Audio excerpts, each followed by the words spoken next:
रात के 11 बजे राहुल अपने कमरे में बैठा हुआ इंटरनेट चला रहा था। इस एआई के बारे में बहुत सुना है। आज मैं भी देखता हूँ कि इसमें ऐसा क्या खास है। उसने एक एआई वेबसाइट खोली और उसके सामने एक इंटरफेस आया। ये क्या है? अब आपको आपका भविष्य बताएगा एआई अवतार। क्या होगा आगे आपकी जिंदगी में, जानने के लिए इस लिंक पर क्लिक करें। बस यही देखना बाकी था। अब एआई अवतार भविष्य भी बताने लगे। चलो इसे ट्राई करके देखते हैं। उसने लिंक पर क्लिक किया। तभी एक नया पेज ओपन हुआ और उसको एक एआई अवतार नजर आया। मैं हूँ एआई अवतार एस्ट्रोलॉजर। बताइए आपको क्या जानना है? मुझे बस 2 बातें जाननी है। पहली ये कि मेरी जॉब कब लगेगी, और दूसरा ये कि क्या फ्यूचर में रिया मेरी गर्लफ्रेंड बनेगी। इन दोनों सवालों के जवाब तुम्हें मिल जाएंगे, लेकिन तुम्हें एक गेम खेलना पड़ेगा। अपने किन्हीं 2 दोस्तों के नाम लो और फिर ये गेम स्टार्ट होगा। और हाँ, गेम एक बार स्टार्ट हुआ तो तुम एग्जिट नहीं कर सकते। ओके, मेरे एक दोस्त का नाम है मयंक और दूसरे का नितिन। ठीक है, कल शाम मयंक अपनी गर्लफ्रेंड के साथ मूवी देखने जाएगा, और जब मूवी का 1 घंटा पूरा हो जाएगा तो मयंक की मौत हो जाएगी। ये सुनकर राहुल चौंक पड़ा। ये क्या बकवास है? यही गेम है। तुम्हें कल शाम अपने दोस्त मयंक के पास जाकर उसे इंटरवल होने से पहले हॉल से बाहर निकाल लेना है। अगर ऐसा नहीं किया तो उसकी मौत होना तय है। कल रात 10 बजे तुमसे फिर से मुलाकात होगी। ये कहते ही वो पेज अपने आप क्लोज हो गया। राहुल ने रिफ्रेश किया, लेकिन दोबारा वो ओपन नहीं हुआ। बहुत ही घटिया स्पैम था। ऐसा कहकर उसने मोबाइल रखा और सो गया। अगली शाम जब ठीक 7 बजे थे तो राहुल एक शॉपिंग सेंटर में था। उसने देखा कि शेल्फ में रखी एक बुक के कवर पर वही एआई अवतार बना है। ये तो वही एआई अवतार है। राहुल उस बुक को उठाने ही वाला था कि तभी वो अवतार बोलने लगा। राहुल, तुम्हारे पास सिर्फ आधा घंटा है, बचा लो मयंक को। राहुल ये देखकर चौंक पड़ा और अपने कदम पीछे खींच लिए। उसकी सांसें तेज तेज चलने लगी। वो किताब अब नॉर्मल दिख रही थी और उस पर से वो अवतार भी गायब हो गया था। इस घटना ने राहुल को बुरी तरह से डरा दिया। वो मॉल से बाहर निकला और उसने मयंक को कॉल लगाया। मयंक, तू कहाँ है इस टाइम? फ्राइडे नाइट है यार, इसलिए मैं मेघना को अप्सरा सिनेमा में फिल्म दिखाने लाया हूँ, हॉन्टेड मैंशन।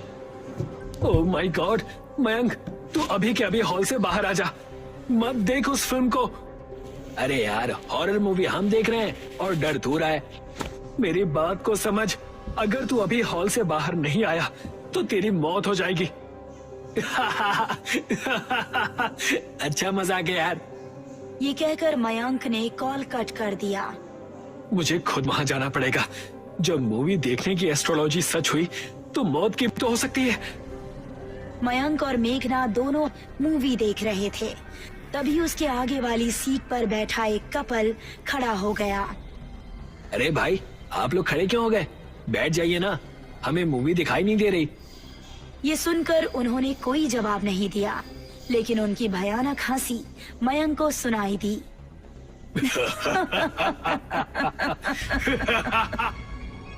तभी उस लड़के और लड़की दोनों ने पीछे पलटकर मयंक को देखा। उन दोनों के चेहरे नीले पड़े हुए थे और आंखें लाल लाल चमक रही थी। वो मयंक को देखते हुए भयानक तरह से मुस्कुरा रहे थे और उनकी जुबान से खून टपक रहा था। मयंक और मेघना चीखते हुए अपनी जगह से उठ खड़े हुए। इस तरफ राहुल भी हॉल में पहुंच चुका था। उसने जैसे ही हॉल का दरवाजा खोला, उसने अपनी आंखों के सामने बहुत ही खौफनाक मंजर देखा। मयंक का बिना सिर का शरीर जमीन पर पड़ा था और मेघना उसकी लाश के पास रो रही थी।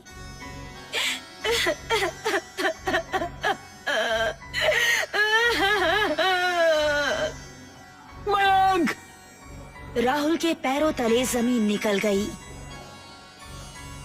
रात के 10 बजे के टाइम वो अपने घर में बैठा यही सोच रहा था कि जो कुछ भी आज हुआ वो आखिर कैसे हो गया।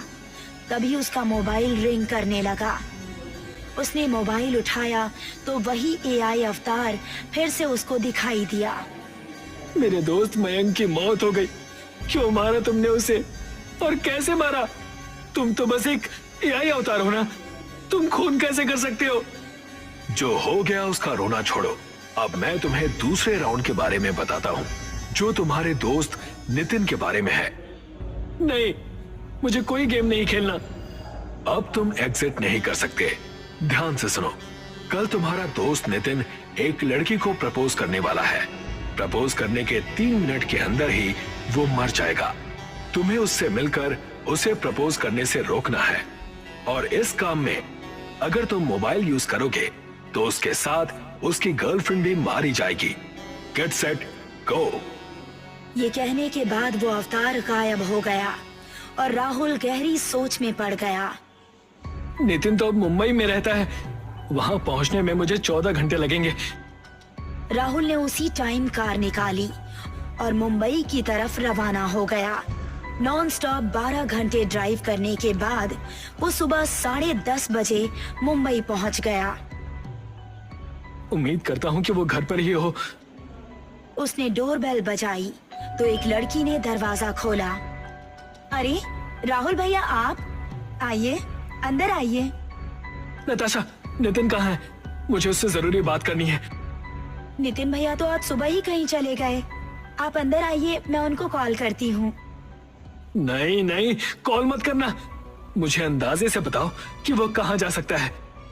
आपका माइंड बहुत डिस्टर्ब लग रहा है। उनसे मिलना भी चाहते हैं और कॉल करने के लिए भी मना कर रहे हैं। अब मैं तुम्हें कैसे समझाऊं कि मैं मोबाइल यूज नहीं कर सकता उस तक पहुंचने के लिए? मुझे आपकी बात बिल्कुल समझ नहीं आ रही। क्या तुम किसी ऐसी लड़की को जानती हो जिसे राहुल पसंद करता हो? अरे हाँ, याद आया। दिव्या नाम की एक लड़की उनके ऑफिस में जॉब करती है। आज तो वो उसको प्रपोज भी करने वाले हैं। ओह शिट, क्या उसने ये बताया है कि उसे किस जगह प्रपोज करने वाला है? हाँ, लवर्स पॉइंट पर। लेकिन कौन सा लवर्स पॉइंट ये मुझे नहीं पता। तुम मेरे साथ चलो जल्दी। ठीक है, हमें उन्हें ढूंढना भी है और उन्हें कॉल भी नहीं कर सकते। आप भी ना राहुल भैया, बहुत ही अजीब बातें करते हैं। शाम के 7 बजे लवर्स पॉइंट पर नितिन दिव्या का हाथ थामे घूम रहा था। समुद्र के किनारे पर खड़े होकर उसने दिव्या की आंखों में देखा। दिव्या, मुझे आज तुम्हें एक बहुत जरूरी बात बतानी है। दिव्या, मैं तुमसे बहुत प्यार करता हूँ। मुझसे शादी करोगी? ये सुनकर दिव्या का चेहरा खिल उठा और वो झट से नितिन के गले लग गई। नितिन के चेहरे पर छाई मुस्कुराहट अब दुगनी हो गई। थैंक यू दिव्या, तुम देखना, मैं तुम्हें किसी चीज की कोई कमी नहीं होने दूंगा। तभी समुद्र के अंदर से एक बहुत ही भयानक हैवान निकल कर आया। उसका पूरा शरीर लाल था और सिर पर 2 सींग थे और आंखें सफेद थी। उसने नितिन की गर्दन पकड़ ली। नितिन उस हैवान को फटी आंखों से देखने लगा। वो हैवान उसको एक ही झटके में वापस समुद्र की गहराई में ले गया। नितिन! नितिन! तभी राहुल और नताशा भी वहां पहुंच गए। दिव्या, तुम रो क्यों रही हो? भैया कहाँ है? एक हैवान समुद्र से निकला और नितिन को अपने साथ पानी में ले गया। ये कैसे हो सकता है?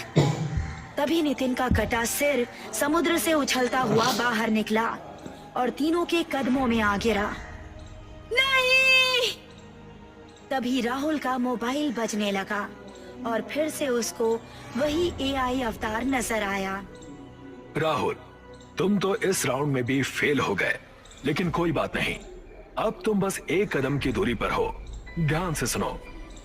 प्लीज रोक तो इसे। अब मैं और जाने जाती हुई नहीं देख सकता।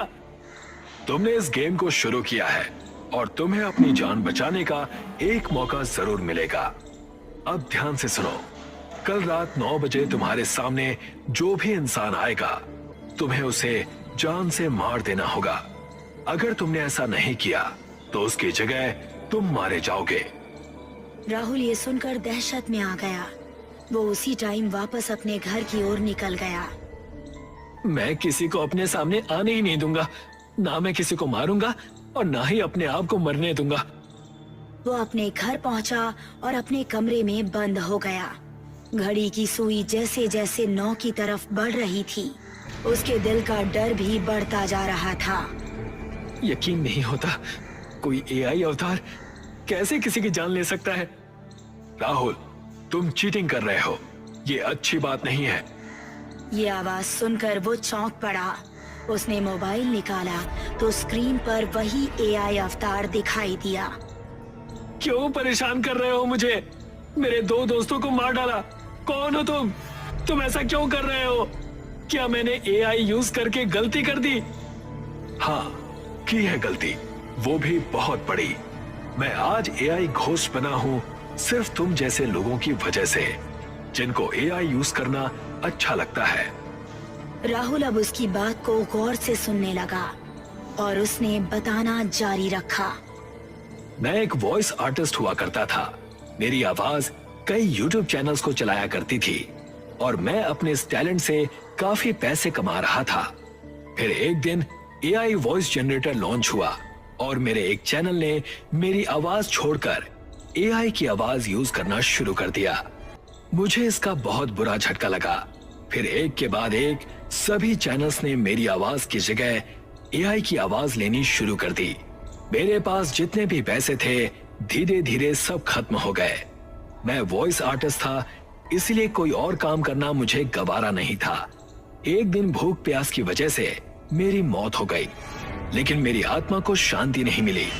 तभी से मैंने यह तय किया कि जो भी एआई का इस्तेमाल करेगा, मैं उस इंसान की जिंदगी तबाह कर दूंगा और उसके दिल में ऐसा डर बिठा दूंगा कि वो एआई का नाम सुनते ही कांप उठेगा। तुम्हारे साथ जो भी हुआ वो किस्मत का खेल था, लेकिन अब तुम जो कर रहे हो वो बहुत ज्यादा गलत है।